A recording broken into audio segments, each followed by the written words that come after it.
Hi, everyone, and this is Exhibit 1. I was in New York City this past week, and while I was there, these are my usual glasses, and it didn't occur to me until afterwards, wearing most of the clothes that I've got now, the bow tie is the only new accessory for this video, that I looked a little bit like Mr. Whatsit or Henry Creel in Stranger Things.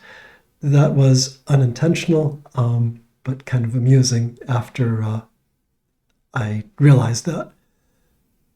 Anyway, that aside, what I wanted to talk about today is, well,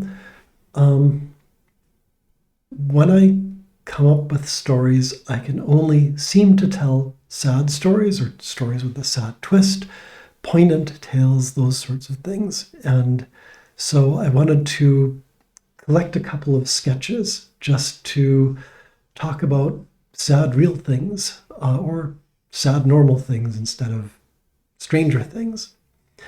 And it has to do with growing up in the 80s.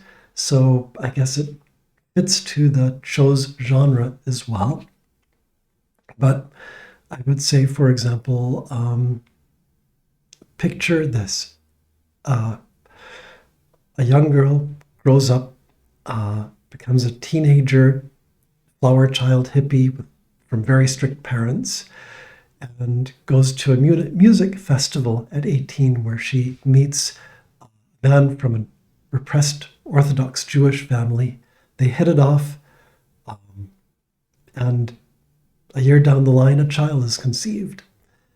And the Orthodox family will have absolutely nothing to do with that child. So he's brought up with the single mom who becomes a biker, and they live as a family unit with a half brother, another result of another union that lasted for some time, and with a government job managed to live in a former gas station, move place to place, wherever one can pay the bills.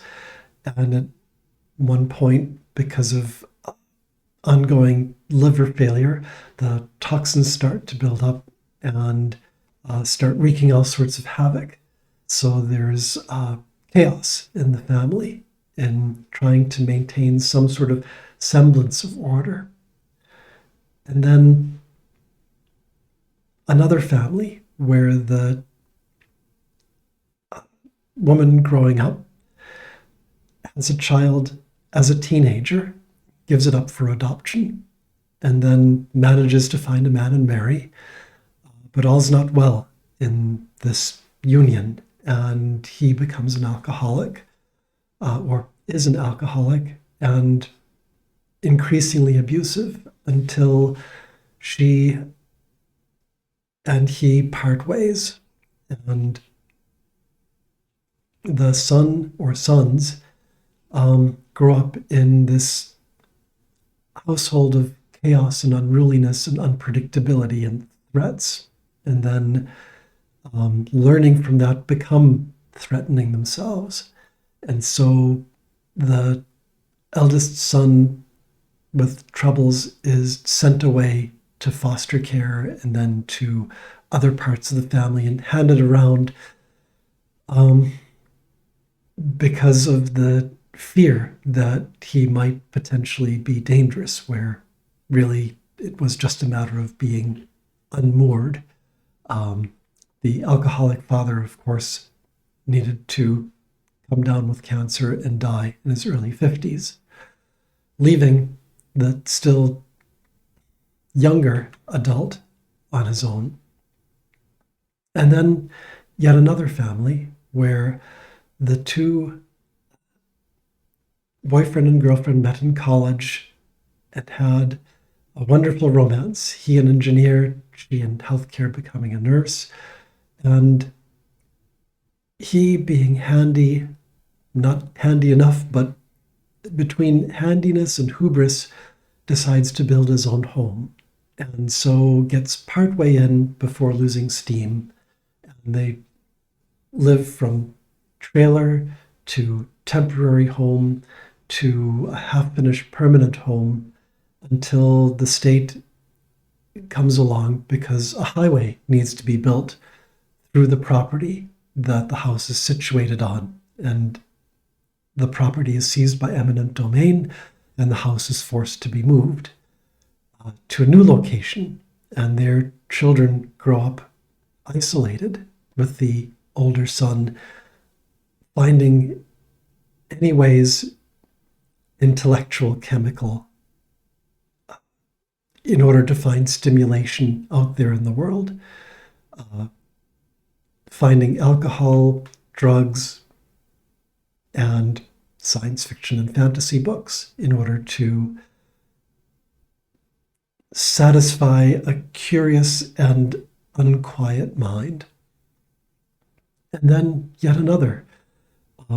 We have a woman who married young and had her first child at 19, and the second at 21, and moved around quite a bit until they managed to settle in one place, but a place in isolation from any of the places they'd stayed before. With no community around, it drove the woman to look for and to cast about for any other connection. And she found connection, but with another man. And therefore began this long affair that led to together and tearing apart in several cycles of the family. And with the final tears, this left the two eventually moving to different countries.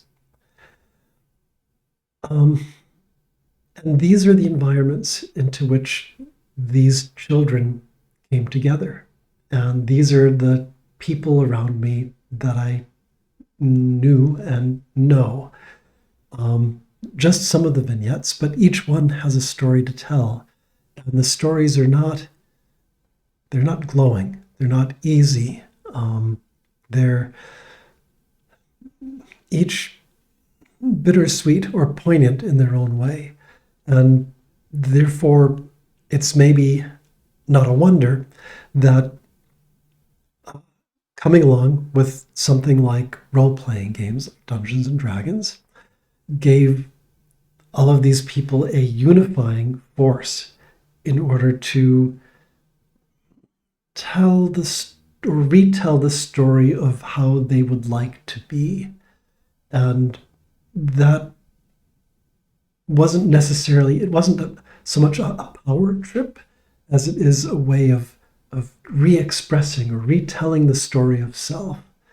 And so what I'm trying to communicate is that it was a generation in a place and time and circumstances joined by difficulties, and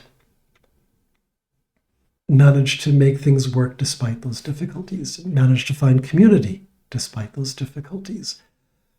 And I would say a lot of those vignettes that I describe are people that I still treasure greatly today. They have borne their marks. I think none of the people who I've described have borne children of their own. Some are married. Many are not. And it just is. That's the byproduct of what's happened in generation to generation. And as a final thought, I also wanted to mention that for the most part, the descriptions I've given and the people that I've known and those that I value are sensors. They're not intuitive. There's none of this nonsense of saying I can only be with intuitives and sensors are dull or anything. That's baloney. There are ESTPs, ESTJs, ISFJs. They're inspiring. They're interesting. Their stories are interesting. And this is maybe when I've looked to be an author back when there was still any point in writing books, which I don't know that there is anymore. The sorts of stories that I would tell reflected a lot of these challenges, that there just was no, there's joy in all of this, but in the end, generally there's as I've said in the past, there's a certain malaise, there's a certain down note, there's a minor key in which these stories are told as they are recombined, driven through a fiction or fantasy lens, and then brought back again to tell the story of being. So anyway, that's all that I wanted to talk about today. I know, kind of a strange segue to go from maybe this fantasy of imagery to that fantasy of the 80s as they were without being reimagined. And, when you see these sorts of kids on bikes shows that bring back that 80s nostalgia, a lot of what drove these kids together when they take kind of the loser club mentality was that we faced difficult situations and didn't have any specific community to affiliate with that just brought it home. So we had to find each other and build our own communities.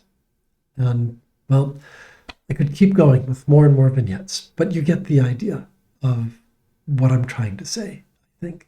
I hope. Okay, that's it for me.